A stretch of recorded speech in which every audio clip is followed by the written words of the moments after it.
Matt Moscona. I'm very important. After further review. Say it one more time. After further review with Matt Moscona. And here we go. Live from the Raising Cane studio. Let's ride!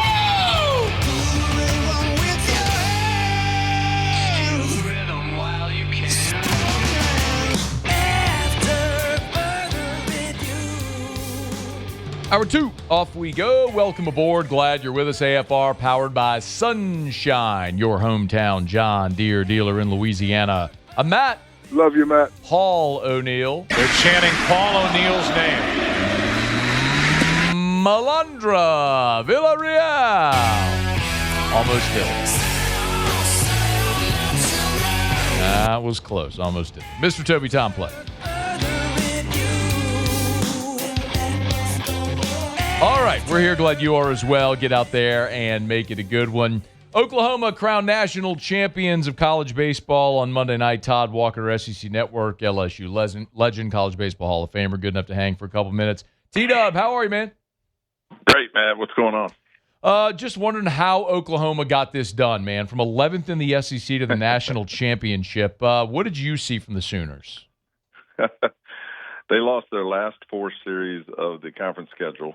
They lost the first game of the SEC tournament to LSU, and then somehow, some way, they get matched up with the second-best team in the country in Georgia Tech, have to go to Atlanta. And from that moment till now, they ran off 11 of 13. There's no other explanation for that except that it's just, when you hear hitting's contagious, guys start to buy in. They start to feel good about themselves. Dayton Taki and Dayton LaChance started hitting home runs everywhere. They walked off Georgia Tech in the final of the regional. That has to pump some confidence into you. They ran through Kansas, the Big 12 champions, outscoring them 21-3 in 2 games. The confidence just built game by game. And then something we'll never see again in our lifetime. They decided to throw 3 freshmen in a row in that bracket, the side of the bracket that had all the SEC teams with Georgia, Texas, and Alabama. And not only did the freshmen just start and have the nerves to stand up there, they gave them length, they gave them some success, and just we'll never see that again. I mean, just incredible on the mound what they did. Court Rager had been their 3rd starter all year. He becomes their ace. Cameron Johnson was going to be the last guy they were going to take off that to put on that mound, but he had started for them all year long. L.J. Mercurius was a starter that they put in the pen, and then they put his brother, who was a freshman, Xander, out there. And all these role changes just worked. I think they took to it, and they had some energy because it was a new atmosphere for them. And the offense showed up, 6.5 runs a game during the course of the year, averaging about 9 runs a game in the postseason. Just this incredible turnaround in all phases of the game. Todd, how do you just decide one day you're going to start hitting a lot of home runs?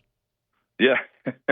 Yeah, I mean, the Dayton, I don't know if you saw during the course of the broadcast that Dayton LaChance had hit 0 home runs in the first 31 games. 0. Like, what? And then 18 in the next 33. You'd have to ask Dayton LaChance what happened there, but the weather gets a little better. I know Norman's a little rough in February, but other than that, I just think, when you talk about the hitters and how they feed off each other, 1 through 9, they bought in. They all pointed to a game in Arkansas where they weren't doing well, but they played well, hit some bullets at people, and just totally changed, and it became more of a selfless atmosphere as opposed to everybody playing for themselves. And, a lot of teams try to do that, but they bought in, and it was just incredible. Is Todd Walker's our guest. What does this postseason, if anything, say about the ACC? Because there's 2 sides to every story, right? I mean, there's the SEC winning now. It's 6th straight championship with 5 different teams, but there's the ACC just getting tossed by the wayside by all these SEC teams. Yeah, you know what the stat I saw, Matt, that it's kind of shocked me as good as the ACC has been. We know the run that Mike Martin made for Florida State 24 times to Omaha, but never won it. ACC's only won 2 national championships in the history of the conference. It was 1955 Wake Forest, and then it was 2015 Virginia. Yeah, and other than that, they've never won. So they make these runs, but they can't get it done at the end. What's the reasoning for that? I don't know, because they have great teams. North Carolina was fantastic this year. They did everything well. Pitch, defense, hit. I mean, they did everything well and just still couldn't get it done. Oklahoma was the 11th best team in the SEC. and somehow they find a way. So when you start talking internally about how you do that, I mean, there's a ton of teams, like I say, that try to put the chemistry together and they try to work well together. And for the most part, they do. I mean, there's only one champion, but Oklahoma did it better than anybody else. And Todd, you won the last game in Omaha, and you covered the league. Is there something to just going through the gauntlet of the SEC? I mean, it seems cliche. I mean, I say it. A lot of people say it. It makes you battle-tested. I mean, does that hold water? You know, I think the main thing, Matt, is that when you lose, and again, Oklahoma lost their last 4 series. So you come out of a weekend and you're like, we got beat. Then you go into the next one with all this positivity and you get beat again. But then you understand that you're not dead. Like the sun comes up tomorrow. You still understand. And so they understand the game of baseball a little more, which is a failure sport. But I think when we start talking about all these runs, like this team's won 15 in a row, or, North Carolina had a big run, you start to think, well, this game's a little easier than it actually is. And so I think there's something to be said about just getting beat up and still standing back up. And that's the SEC as a whole. That's not just Oklahoma, but there is something to it because we had 5 teams in Omaha this year. We had 12 teams in the field of 64 this year. We had 13 teams last year. So clearly there's something. But then it takes players, right? So the NIL has never been at an all-time high within the SEC. Exposure with television has never been at an all-time high. The weather's never going to change, so we can start playing baseball in January, and it's every day other than the rain, as we all know in Baton Rouge. Other than the rain, we got great weather, and so you just get more reps. And I think the combination of all these three is why the SEC is going to continue to dominate. We won 7 in a row now, 8 of the last 9, and it's not really going to change anytime soon. Is that good? The SEC's dominance good for college baseball, which is a sport that is still growing and trying to purge itself of regionality?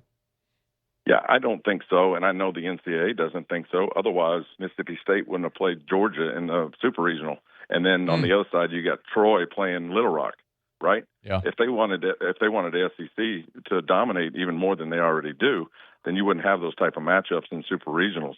So I think the NCAA would say that it's not healthy for the sport, yet they continue to let the NIL go kind of unregulated. And then also they continue to have that transfer rule back in place where you can just go anywhere in the country after having a big year. I think the simple answer is put the penalty back in place. The guy can't leave, So he can't go to USC, have a big year, and then transfer into the SEC. That's the first step. Todd, I got 2 more things for you. Speaking of transfers, you have a thought on the transfer portal class and the roster that Jay Johnson's put together? Not really, Matt, because I've been covering this College World Series, fine. and I had to learn about Troy and Little Rock and all these super regional teams that I haven't covered all year. All I know is that they're going to get some big time prospects, and then you just have to stay healthy. But I will say this. Brian O'Connor and we had a conversation, and I was talking with him at Mississippi State. I said, you can get anybody you want, right? He goes, it's actually the opposite. He goes, it's kind of amazing that you go out and you try to get a recruit. They don't want to come here because they're afraid they won't play. And I never thought of it that way. But so I've always thought, Jay Johnson and Brian O'Connor at Mississippi State and Dave Van Horn at Arkansas can get anybody they want. Like, just show your name up there and anybody will come. But they fight that deal where, just like we saw the 3 transfers this year come in and not play, you can't afford to do that, as your career is basically over. So these kids really have to decide what's best for them. And I've just never thought of it that way. So even that being said, I know LSU is going to get, fill some holes. They luckily now don't have to fill the shortstop hole. Milan's coming back. That's a big deal. So really, after Derek Curiel gets drafted, they may or may not lose Cooper Moore. They get everybody else back. So now it's just staying healthy. Yeah. For what it's worth, T-Dub, Cooper Moore was in studio a few weeks back and said he's coming back. So he fully expects to be back at LSU next year. So perfect. It'd be huge. All right, last thing before you go, man. I'd be remiss if I didn't get your thoughts as a guy that's in the College Baseball Hall of Fame, one of 4, soon to be 5 College Baseball Hall of Famers. Is your teammate from 1992, Lloyd Peaver, last week we learned has been elected and he'll be inducted. Man, you played with him. Thought on Lloyd Peaver's season now sort of being immortalized? Well, he was great. I mean, he threw strikes. He was a little off delivery, so I think it was tough for hitters to pick up the baseball. He was smart on the mound, so he could back pitch, he could throw the off speed and hitters counts. he could do it all really before we started doing all that. Now everybody tries to do it, but we saw how it worked out for LSU this year, trying to throw a 2-0 curveball for a strike, walking a bunch of people. Lloyd did that, but he didn't walk, hardly anybody. If I remember correctly, our 1992, he was undefeated. He's 14-0, 15-0. Yeah, okay. The one thing I remember about Lloyd Peaver is somebody hit a bullet right back up the middle and hit him right in the head. Yep. And it was a very scary moment and ended up getting caught by our third baseman. But other than that, I mean, that dude just kept on rolling that year. So just well-deserved. I mean, he came, I think if I'm not mistaken, he came from Seminole Junior College. He did. Where he was awesome there too. So great career for Lloyd Peaver. Couldn't be any more proud of a kid. Todd Walker, former Tiger great. College Baseball Hall of Famer in his own right, SEC Network, chopping it up a little College World Series. We appreciate it, man. Thanks so much for making time, as always. Safe travels. Yeah, you're welcome. What a great year, man. We'll do it again next year. Look forward to it. That is a great Todd Walker. Always awesome to get the perspective. Man, one of the highlight conversations from this year with Todd was when we talked about LSU's pitching approach. Actually, let me remind you about First South Farm Credit. I'll come back. I'll talk about that just in a second. FirstSouthFarmCredit.com, FirstSouthFarmCredit.com. If you're thinking of buying land, your first call should be to First South Farm Credit. Maybe you're coming out of tax season next year, you're thinking of, man, are there possible tax strategies involving land? I mean, you're going to incur expenses when you own land. Maybe owning timber property can be a great tax strategy. Talk to your CPA about that possibility. Or maybe it's that piece of property, it's your recreational property. Maybe it's your hunting property. Maybe you want the 50 acres in St. Francisville to build your dream home. Our friends at First South Farm Credit can help because they've helped Louisianians buy land for 100 years. FirstSouthFarmCredit.com, FirstSouthFarmCredit.com. If you're thinking of buying land, your first call should be to First South Farm Credit, FirstSouthFarmCredit.com. Yeah, we talked to Todd, if you remember this conversation, when LSU's pitchers were really struggling. Obviously, that was the inability to throw strikes was the bugaboo this year. And, one of the things Todd talked about was brilliant listening to him process the approach.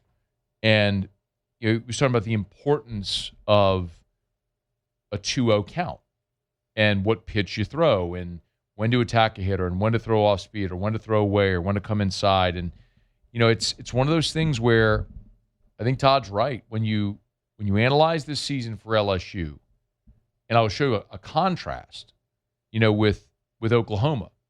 I had this conversation with a really smart baseball guy, who's been a big league scout for a lot of years. He said, watching Oklahoma against Georgia, and I was surprised they beat Georgia. I mean, Georgia was my team to pick the championship, to win the championship. I mean, Georgia won the SEC by 3.5 games, won the SEC tournament. So what did they do? Well, they weren't afraid to come inside and just bust Georgia's hitters on the knuckles. Well, guess what? You bust them on the knuckles, you ain't hitting home runs. Now you miss over the plate, they're going to hit it out. But you'll give up solo shots, but you'll keep coming inside. Whereas I think LSU's approach by and large this season was they just kept going away, and you'd miss. And the unwillingness to throw fastballs and hitters counts and let hitters get themselves out, I think was an approach that really hurt LSU this season. So that'll be an interesting thing to watch. So they got all the stats and the analytics and the TrackMan data, and they chart everything now. So nothing is just left to chance. But sometimes maybe you bend away from the analytics and revert to baseball intuition and things that makes common sense. Served Oklahoma well, as they won their first national championship since 1994. All right, it's after further review. Appreciate Todd Walker for joining us here. Let me knock out a quick break, y'all. We'll come back.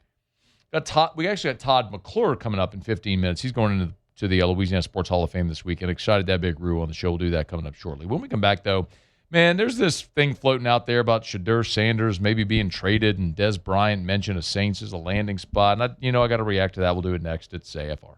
AFR. Brought by the Watermark and the Renaissance. Watermark Downtown, Renaissance Southtown. Watermark Baton Rouge is Baton Rouge's premier hotel property. Gorgeous luxury hotel downtown on the corner of 3rd and Convention, and 2 different dining experiences. There's the Gregory inside the lobby, and then there's Milford's on 3rd, which you can access from the lobby or from 3rd Street. awesome little sandwich shop. It's a great place if you want lunch, if you're in downtown Baton Rouge. Something casual and quick, convenient. It's Milford's on 3rd right there inside of Watermark, Baton Rouge. Hey, listen, if you have an event coming up, what an elegant place to have a wedding reception, a business meeting. You walk into the lobby. They have this gorgeous marble staircase that goes down underneath the hotel. It's where all the old bank vaults were, the Louisiana National Bank building. Well, they've hollowed out those vaults and converted them into meeting space and private dining space.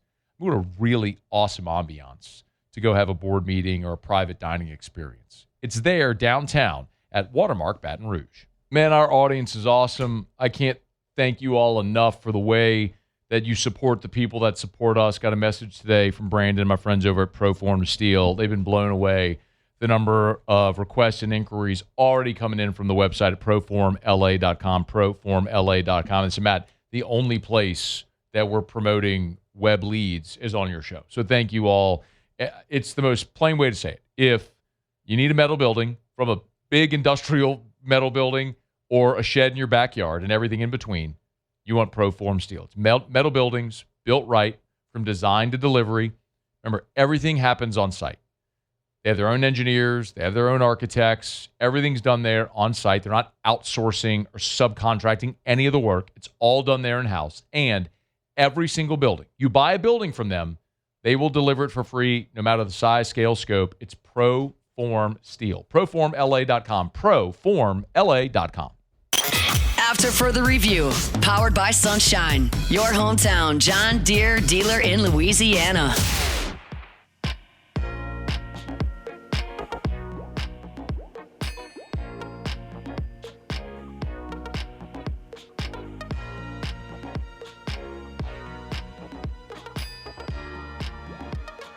Okay, so admittedly, I don't want to spend a ton of time on this because I don't know that this is actually something that is real or realistic or anything. But there's a piece of validity to the initial story so is why I want to talk about it. So Tony Rizzo from ESPN Cleveland is reporting that the Browns are receiving trade calls about Shedeur Sanders. Quote, again, this is Tony Rizzo from ESPN Cleveland. There are talks, ongoing calls about the availability of Shedeur Sanders. The Browns, for whatever reason, don't think he's the guy. That's my opinion. So Tony Rizzo is saying the Browns are willing to trade Shedeur because they don't think he's a franchise quarterback. It's the plainest way I could say it. Dez Bryant, former New Orleans Saint Dez Bryant. Yeah, remember that? That was a thing that happened for literally a day. When Dez Bryant signed with the Saints and then ruptured his Achilles quite literally on the first day. Never took a snap with the Saints. Dez Bryant goes and quote tweets that story and says, I think he's a franchise quarterback, talking about Shedeur. I think he's a franchise quarterback, and getting him out of Cleveland will be a plus for him. The Saints would be a great fit for him. Okay. First of all, Dez, Simadana. The first thing that you have to check is the franchise quarterback component of this. Now, I am not the person that is ready yet to sit here and pound the desk and insist that Tyler Shuck is a franchise quarterback, okay? I saw a lot of really positive things last year over his 9 games as a starter. I also realized when they won 4 of 5, it was against the bottom feeders of the NFL. But you saw flashes. And I love the leadership component. I love how he's embraced New Orleans, the Mardi Gras parades, eating the food, moving his family there. He and his wife just had a baby again, this past year. All the ways that they've ingratiated themselves to the city, the region, we talk about it all the time. You love New Orleans, you love Louisiana, you love the state, you wrap your arms around it, it's going to give you the biggest bear hug back ever, okay? And he's doing that. So there's a ton that I love about Tyler Shuck. We also saw Aaron Brooks win a playoff game in his first season as the starter in New Orleans when he took over for Jeff Blake in 2000, the franchise's first ever playoff game. And we all thought the Saints had their franchise quarterback, and they didn't, okay? So I'm not saying Tyler Shuck is Aaron Brooks. I'm just saying we've seen early success that didn't materialize and replicate and sustain, all right? So I'm hopeful with Tyler Shuck. I'm not bullish on saying it's absolutely a no doubter that he's the franchise quarterback for the next decade. I hope he is. But if you make a trade for Shedeur Sanders, you're not bringing him here with the intention of being your starting quarterback. So if that's what he wants, or someone fancies him as a starter, this ain't the place for that. Now, Shedeur did make a Pro Bowl last year, but that's because nobody wants to play in a Pro Bowl. He threw for 1,400 yards. He had 7 touchdowns and 10 picks. The Pro Bowl quarterback had 7 touchdowns and 10 interceptions. His QBR was 18. Let's not go crazy and talk about like Shedeur was awesome last year because he made a Pro Bowl. He made a Pro Bowl because nobody wants to play in the Pro Bowl anymore. I think Shedeur does some nice things. And I also want to point out, because my hand's in the air, I was one that shouted from the mountaintops when Shedeur was at Colorado that I loved his game. And had the Saints chosen a year ago to select Shedeur in round 1, I'd have been okay with it. Because the point I've made over and over and over and over again is you're not going to find a franchise quarterback in free agency. The Saints finding Drew Brees is the outlier. It's the exception, not the rule. It's why it happened one time in 4 decades of the organization. You don't typically find your franchise quarterbacks in free agency. You draft them and develop them. Look at the best quarterbacks ever. I don't have to run through the list. You know it. Brady, Montana, Peyton Manning. Just go through the list. So, Patrick Mahomes. It's just, because if you get a franchise quarterback, you hold on to him with everything. So I'm always okay. I was always going to be okay with drafting quarterbacks until you hit. Because until you hit, you're going to be stuck in this perpetual state of Jameis and Andy Dalton and Derek Carr and just this perpetual state of mediocrity. So I'm thrilled that they drafted Shuck. I would have been fine with them drafting Shedeur. As of this moment, it's a way more logical approach to proceed with Tyler Shuck than to give up more assets to bring in Shedeur to be a backup.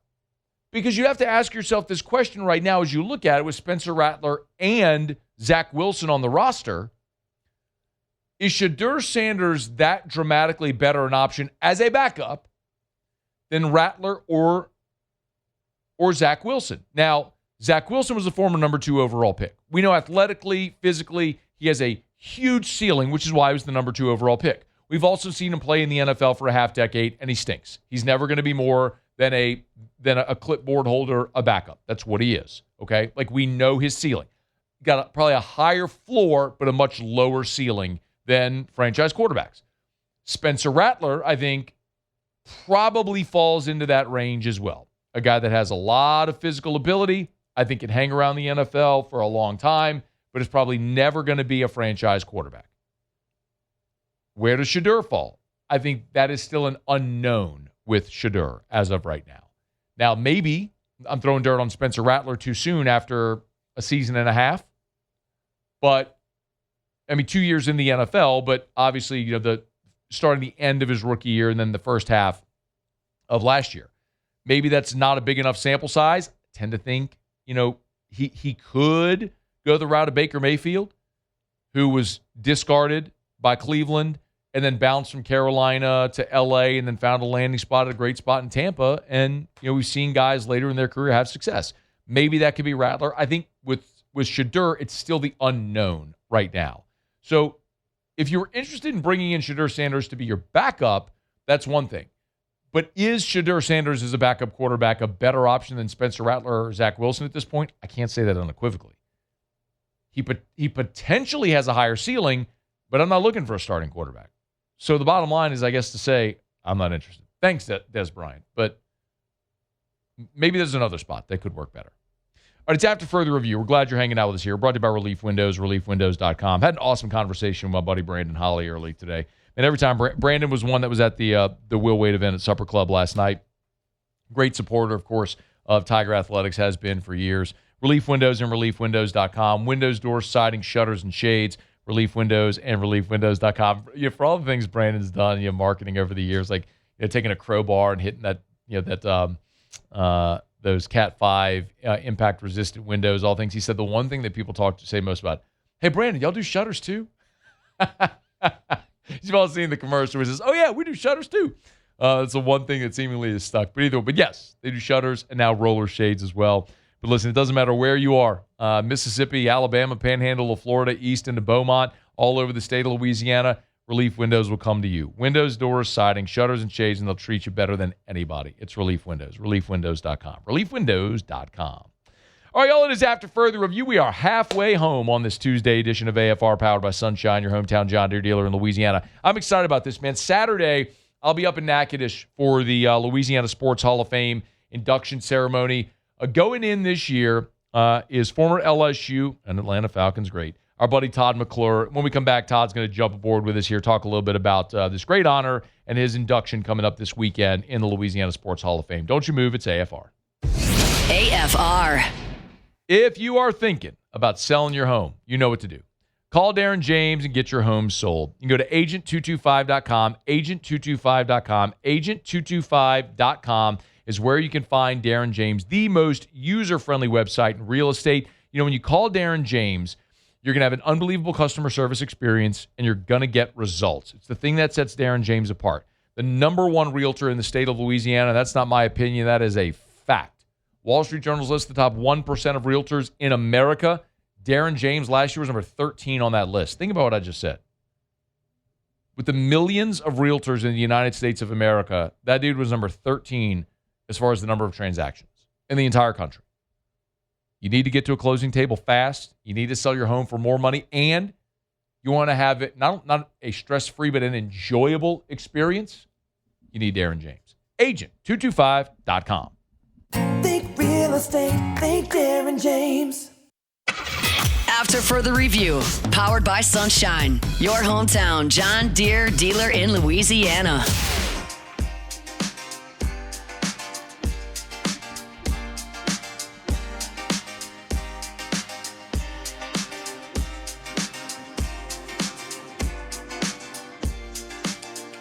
Hunting season's coming up, y'all. Time to start getting ready. Sunshine, your hometown John Deere dealer in Louisiana. Sunequip.com, sunequip.com. Saturday, I'll be up in Natchitoches for the Louisiana Sports Hall of Fame induction. That's where former LSU great Todd McClure will be enshrined. He's good enough to join us for a couple of minutes here. Yo, man, how are you? I'm doing good. How about yourself, Matt? Is all of Central going to be in Natchitoches this weekend? Might be, man. Might be. It might be taking the cheese wagon up that way. I love it, man. We made the announcement whenever you got elected here on the show. It was pretty cool to do that. As you've had some time to think about it and reflect, man, what does this honor coming up this weekend mean to you? Man, it's huge. You look at the guys before me and the names that are already in, even from coaches to people that have played all different sports in the state of Louisiana. It's just truly a huge honor and something that I don't take lightly at all. You know, whenever I was fortunate enough to be in the room, Todd, as the last couple of years I've been able to be part of the voting committee. And one of the things that we talked about a lot, I don't know if we're actually supposed to talk about this, but I'll tell you, was the fact that you did it at all three levels, high school, college, pro. And I think most people know, I mean, you were an All-American at LSU, and now you're in the Falcons Ring of Honor.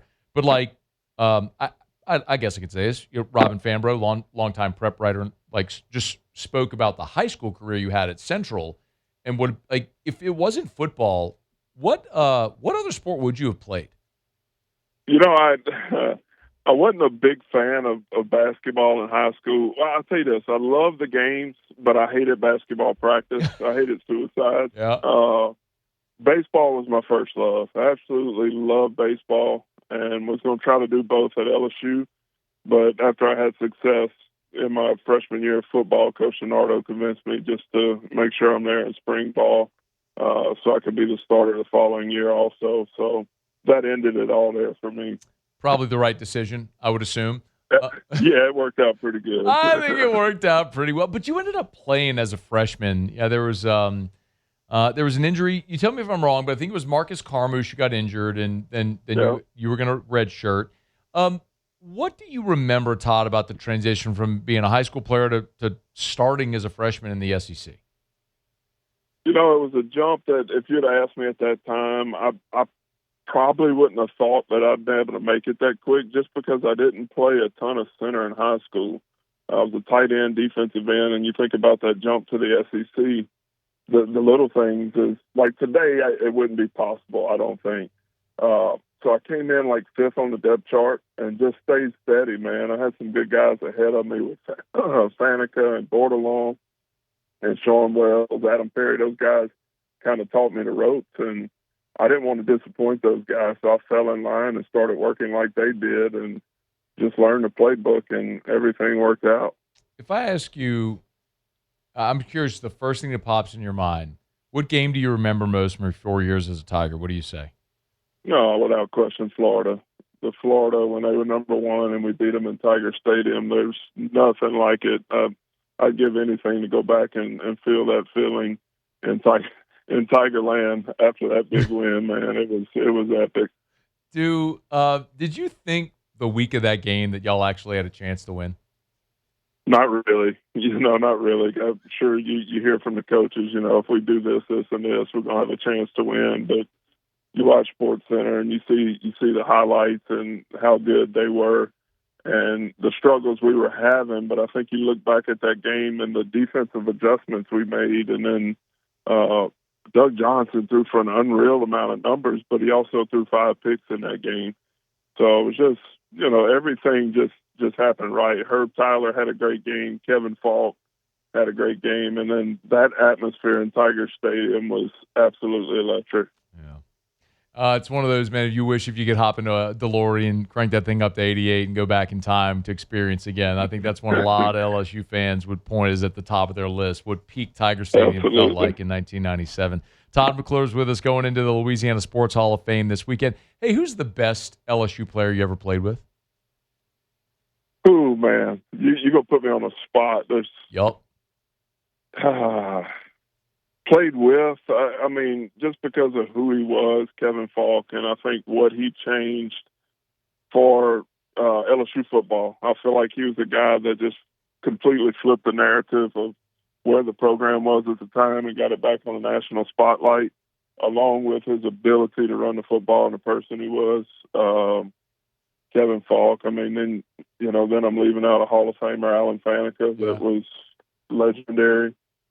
So many guys, but first name that pops in my head, and Booger McFarland. There's a lot of guys, but Kevin's the first guy that pops in my head. Did you and Booger have epic practice battles?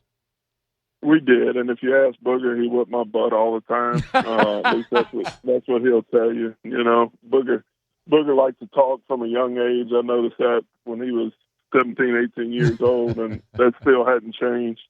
But I tell people all the time, the reason I had the success that I did in college and at the next level is because going against Booger McFarland every day. If I wasn't on my A game or I didn't learn how to block Booger McFarland, I'd get embarrassed every day, and he made me speed up that process because I didn't want to be humiliated. Booger was a first rounder. It was a heck of a guy to line up across. It's so interesting. I don't know that I've ever asked you this, Todd, and all the times we've talked, but you're a 7th rounder. You go to Atlanta, and you get hurt in that first training camp. You tore your ACL, right? So you missed your whole rookie year. Yeah. 7th rounders usually don't have a lot of rope, man. Was there a point where, when that injury happened, you wondered if that was going to be it? No, I did, Matt. But I realized that I caught some eyes during OTAs and mini camps. There was a point when I felt the pressure of a couple scouts that would follow me around to practices, and I just felt them watching me a lot. They were right there, and I think they were trying to make that decision, whether I was going to have a chance to make the roster or not. And then when I tore my ACL, I can remember laying in that training room table at Furman University in South Carolina, thinking my career was over. But I guess I'd done enough up until that point to make them give me one more year, put me on the IR, and it worked out for me. A couple more minutes here with Todd McClure going to the Louisiana Sports Hall of Fame this weekend. We're fired up for that. I'll get to be in Natchitoches, so I'm excited to get to watch you be enshrined on Saturday. It's going to be a lot of fun for all of us who get to cheer you on. Your time in Atlanta, it's so interesting because Todd, it's just this, man. 13 years with one team, just nobody does that anymore. Was there a right? Let me just ask why. Why did you spend your whole career in one place? Number one, I hated the unknown. They always came to me for my contracts during the season. and offered me a decent amount of money. And I had a family, had 4 kids, and the fact of having to move my family across country kind of scared me a little bit. So at times, I took probably less than I could have made, but I didn't take that risk. And going back now, I wouldn't change anything, because if I went and tested the free agent market, my legacy there in Atlanta would not be what it is today. I probably wouldn't be in the Ring of Honor, and I'm just happy with the way the Lord led me to stay there and be in one city. I mean, never wanted to wear the black and gold? No, man, come on now. Oh, man. I don't know, man. I know that allegiance changes the second your name. By the way, were you ever a Saints? Like, as a kid, were you a Saints fan?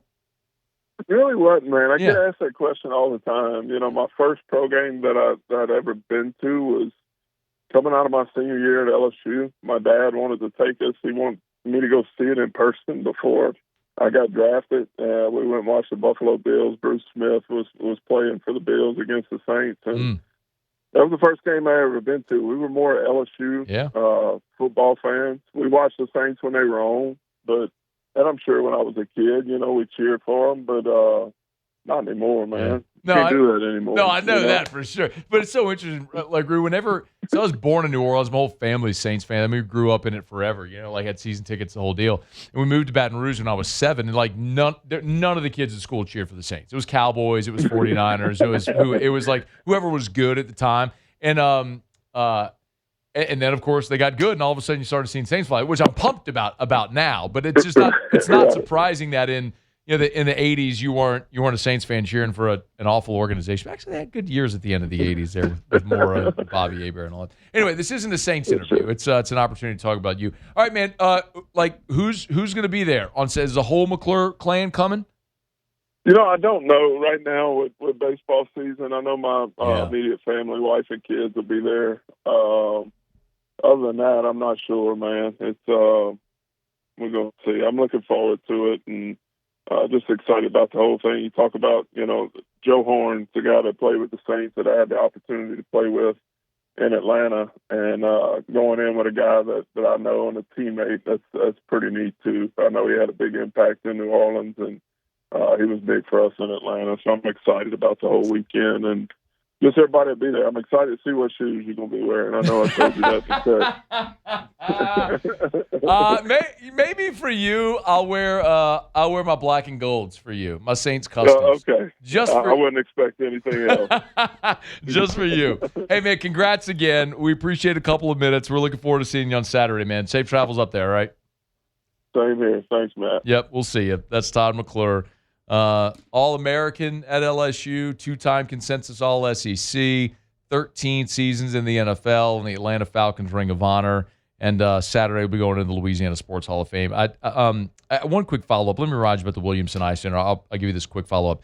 WilliamsonEye.com, WilliamsonEye.com. You want to see 2020, call it 924-2020 for the Williamson Eye Center. Dr. Blake Williamson, his staff, they're just the best. I mean, I know it firsthand. I went through the whole thing from that evaluation with Dr. Blake, going over LASIK. I love during the procedure, he that's what he calls vocal local. The way that he talks to you puts you at such ease throughout the procedure. It's a blink and it's over, if you'll forgive the eye pun. But change your life. There's very few things where you can say that and legitimately mean it, where you can change your life with a decision. But have a refractive procedure, and then you wake up every day and you can just see, and you never have to use contacts or glasses again. It's amazing. The Williamson Eye Center can make that happen. 924-2020, 924-2020, or WilliamsonEye.com. That's WilliamsonEye.com. I was saying the one sort of note about Todd McClure going to the Hall of Fame. Todd Walker was on the show a bit ago.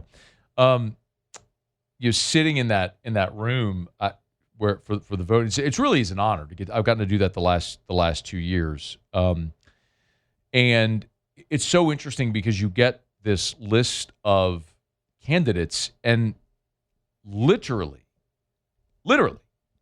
everyone on the list is worthy. You are splitting hairs in such a fine way. It's almost unbelievable that you have to not consider some of the names on the list. And 2 years ago, the first year that I was asked to be part of the voting committee, I didn't say much just because I was brand new, and I was more just taking it in during all the conversation pieces. And they were going through football, and there wasn't a lot of conversation about some of the guys. Todd was one of them, and I was blown away by that. And so last year, I said that out loud. I was like, I was genuinely surprised because when you look at Todd McClure, I mean, he was a dominant high school player in football, basketball, and baseball. 3 sports, dominant at a Louisiana high school. Goes to LSU as a first-team All-American, a 4-year starter, first-team All-American, 2-time consensus first-team All-SEC. Goes to the NFL, spends 13 years in the NFL, and the Falcons' Ring of Honor. It's like if ever there was just a no-doubter, it's this guy. And I'm super fired up for him because he's more than worthy. And really excited for Todd McClure to get to go. It's going to be a great class. Sylvia Fowles is going in. Talking about folks with LSU connections. Sylvia Fowles. Warren Morris is receiving an ambassador award from the Louisiana Sports Hall of Fame. John Brady is going in this year's class as well. So it's going to be a really he mentioned Joe Horn. I don't want to leave anybody out, but it's a phenomenal class. Dwayne Struthers going in. Mike McConaughey's going in. Of course, now I'm naming people, and I'm going to forget the entire class off the top of my head. But Jonathan Lucroy, who was on the show with us when we talked some college baseball a few weeks back with Terrio during regionals. So it's going to be a lot of fun. It's a great weekend. And I guess the one PSA I'm going along here, but is if you've never been to the Louisiana Sports Hall of Fame in Natchitoches, plan a day trip and go. Just drive up to Natchitoches, eat lunch there on the river, tour the Hall of Fame, spend a day. It's so worth seeing. They did such a great job with that venue and the exhibits and all. It really is outstanding. So spend a day or a couple days, go up to Natchitoches and see the Hall of Fame. It's really worth it. All right, it's After Further Review. Quick break. Wrap up hour number 2 next. AFR.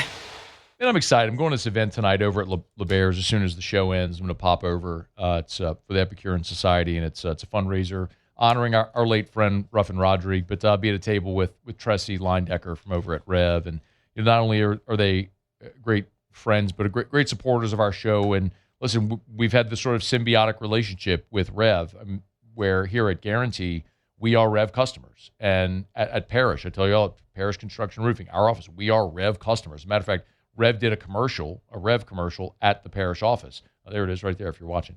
So that's not lip service. We are Rev customers at Parrish. And that Moscona household, when they laid fiber in our neighborhood, we immediately switched to Rev because you're talking about, lightning fast speeds up to 5 gigs backed by an all-fiber network, great local service, and better prices as well.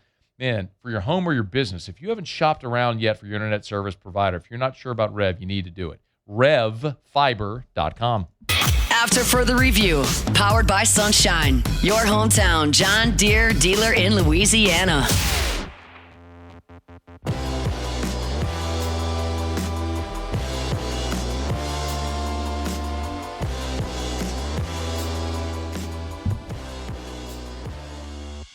All right, wrapping up hour number 2. Always appreciate our friends at Sunshine, your hometown John Deere dealer in Louisiana. Real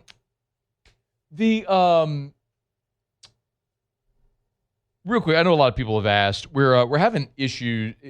The show isn't on YouTube today. It's apparently a YouTube issue with the opportunity to go live on YouTube. It's something with YouTube's live software, so apologize for that.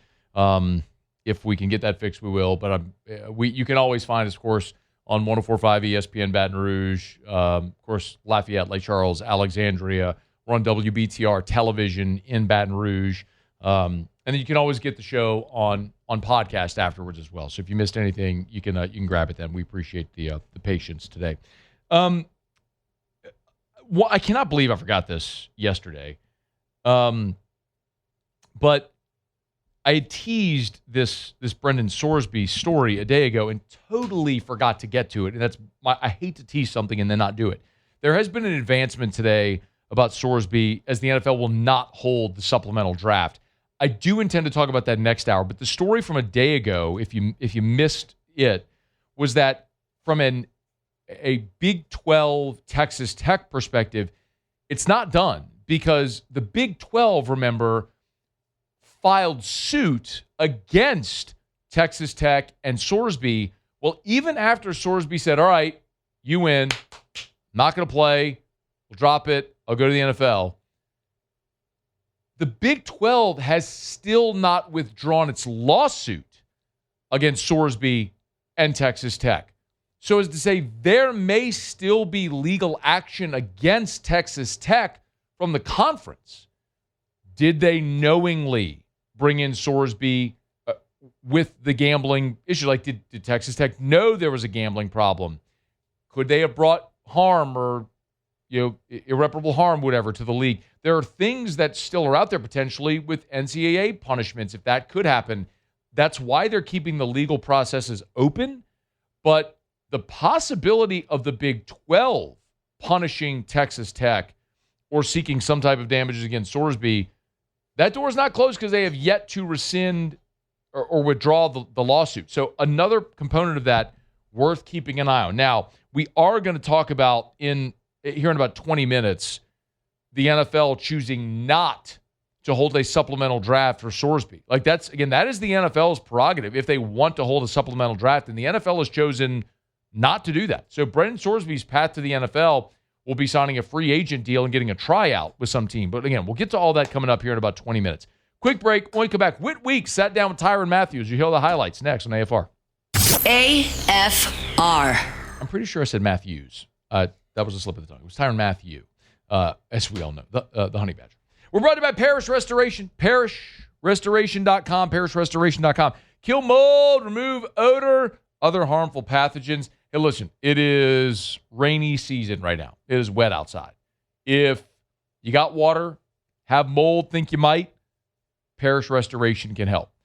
They'll kill mold, remove odor, other harmful pathogens. It's mold remediation done right the first time. And remember, it's not just mold remediation.